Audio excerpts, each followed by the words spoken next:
지난 시간에 라이터 카테고리를 C++로 구현해 봤었죠. 이번에는 같은 개념을 하스켈에서는 어떻게 더 간결하게 표현하는지 살펴보겠습니다. 하스켈로 라이터를 구현하면 코드가 훨씬 간결해집니다. 강력한 타입 시스템 덕분에 컴파일러가 많은 부분을 도와주거든요. 먼저 라이터 타입을 정의하는 것부터 시작해 볼까요? 여기서는 타입 키워드를 사용해서 타입 별칭을 만들었습니다. C++의 타입 def나 유진과 같다라고 보시면 돼요. 라이터 A 타입은 A 타입의 값과 스트링을 담는 페어, 즉 튜플입니다. 하스켈에서는 괄호와 쉼표만으로 페어를 간단하게 만들 수 있죠. 우리의 카테고리에서 사상, 즉 모피즘은 어떤 타입 A에서 라이터 B 타입으로 가는 함수가 됩니다. C++ 구현에서 봤던 A를 받아서 라이터 B를 반환하던 함수와 정확히 일치하는 개념이죠. 이제 두 사상을 합성하는 방법을 정의해야겠죠. 하스켈에서는 이런 연산자를 직접 만들 수 있습니다. 보통 PC 연산자라고 불리는 연산자를 사용해 합성을 정의할 겁니다. 이 연산자는 두 개의 함수를 인자로 받아서 새로운 함수를 반환하는 고차 함수입니다. 타입 시그니처를 보면 A에서 라이터 B와 B에서 라이터 C 두 개를 받아서 A에서 라이터 C를 만들어내는 것을 알 수 있죠.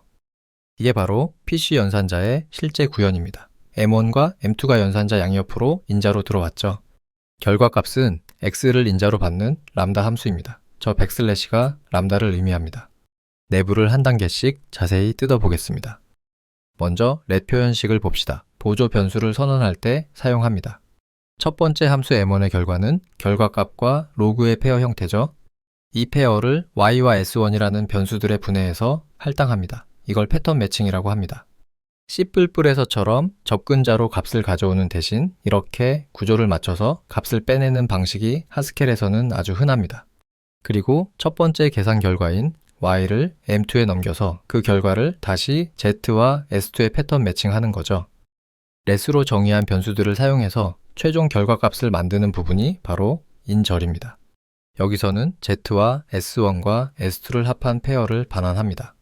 z는 두 번째 함수의 순수한 결과값이고 s1 뿔뿔 s2는 첫 번째와 두 번째 함수의 로그 문자열을 순서대로 합친 것입니다.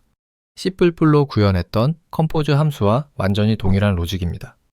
카테고리가 되려면 항등 사상도 필요합니다. 여기서는 return이라는 이름으로 정의하겠습니다. 왜 하필 return인지는 나중에 모나드를 배울 때 명확해질 겁니다. return 함수는 값 x를 받아서 x와 빈 문자열의 페어를 반환합니다. 값을 그대로 통과시키고 로그에는 아무것도 추가하지 않는 완벽한 항등원의 역할을 하죠. 이제 C++에서 만들었던 업케이스와 투어즈를 하스켈 버전으로 만들어 보죠. 업케이스 함수는 문자열 s를 받아 대문자로 바꾸고 업케이스라는 로그를 남깁니다. 맵 함수는 C++의 트랜스폼과 비슷해요. 문자열의 모든 문자에 투어포 함수를 적용하죠. 투어즈 함수도 비슷합니다. 문자열 s를 받아서 단어 리스트로 쪼갭니다.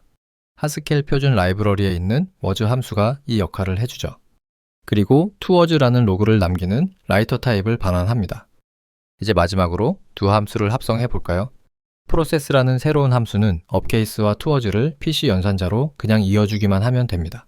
정말 간단합니다. 이렇게 선언적으로 코드를 작성할 수 있다는 게 함수형 프로그래밍의 큰 장점입니다. 사실 우리가 지금까지 살펴본 이 카테고리는 제가 즉석에서 만들어낸 것이 아닙니다. 바로 클라이슬리 카테고리라고 불리는 아주 중요한 개념의 한 예시입니다. 클라이슬리 카테고리는 모나드를 기반으로 만들어지는 특별한 종류의 카테고리죠. 아직 모나드가 뭔지 배우진 않았지만 어떤 일을 할 수 있는지 맛보기로 보여드린 셈입니다. 정리해보면 클라이슬리 카테고리의 대상, 즉 객체는 프로그래밍 언어의 일반적인 타입들입니다. 사상은 타입 A에서 타입 B로 바로 가는 게 아니라 특정 방식으로 꾸며진 타입 B로 가는 함수입니다. 우리 예에서는 라이터라는 장식이 붙었죠. 이 꾸밈은 사실 엔도 펑터라는 개념에 해당합니다. 그리고 가장 중요한 것은 각 클라이슬리 카테고리는 자신만의 고유한 합성 방식과 항등 사상을 정의한다는 점입니다. 우리가 지금까지 라이터 모나드라는 특별한 모나드를 정의해 온 것입니다. 이름 그대로 함수 실행을 추적하거나 로깅하는 데 주로 사용되죠. 더 중요한 점은 이것이 순수한 함수 계산의 부수 효과를 다루는 아주 일반적인 방법 중 하나라는 겁니다. 함수 합성이 단순한 데이터 전달 이상을 할 수 있도록 우리에게 합성 자체를 제어할 자유를 주기 때문입니다. 이것이 바로 명령형 프로그래밍에서 부수 효과로 처리하던 문제들을 함수형으로 우아하게 해결하는 열쇠입니다. 자, 이제 여러분이 직접 클라이슬리 카테고리를 만들어 볼 시간입니다. 모든 인자에 대해 정의되지 않은 함수, 즉 부분 함수를 다뤄볼 겁니다. 예를 들어 음수에 대한 제곱근이나 0으로 나누는 연산 같은 것들이죠.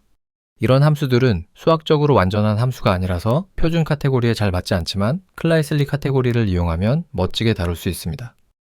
부분 함수는 옵셔널이라는 꾸며진 타입을 반환하는 함수로 표현할 수 있습니다. 옵셔널 타입은 계산이 성공했는지 여부와 그 결과값을 함께 들고 있는 컨테이너입니다. 세이프 루트 함수를 보세요. x가 0 이상이면 제곱근을 계산해서 유효한 옵셔널 객체를 반환합니다. 만약 음수라면 계산 결과가 없다는 의미로 비어있는 옵셔널 객체를 반환하죠. 자, 여러분이 할 일은 세 가지입니다. 첫째, 옵셔널을 이용하는 이 부분 함수들을 위한 클라이슬리 카테고리를 만들어 보세요. 합성 연산과 항등 사상을 직접 정의해야 합니다. 둘째, 0이 아닐 경우에만 역수를 반환하는 세이프 레시프로컬 함수를 옵셔널을 사용해서 구현해 보세요. 마지막으로 여러분이 정의한 합성 연산을 사용해서 세이프 루트와 세이프 레시프로컬을 합성해 보세요. x분의 1의 제곱근을 안전하게 계산하는 함수가 만들어져야 합니다. 이것으로 클라이슬리 카테고리에 대한 설명을 마칩니다. 다음 시간에는 이 개념이 어떻게 모나드로 이어지는지 더 깊이 탐구해 보겠습니다.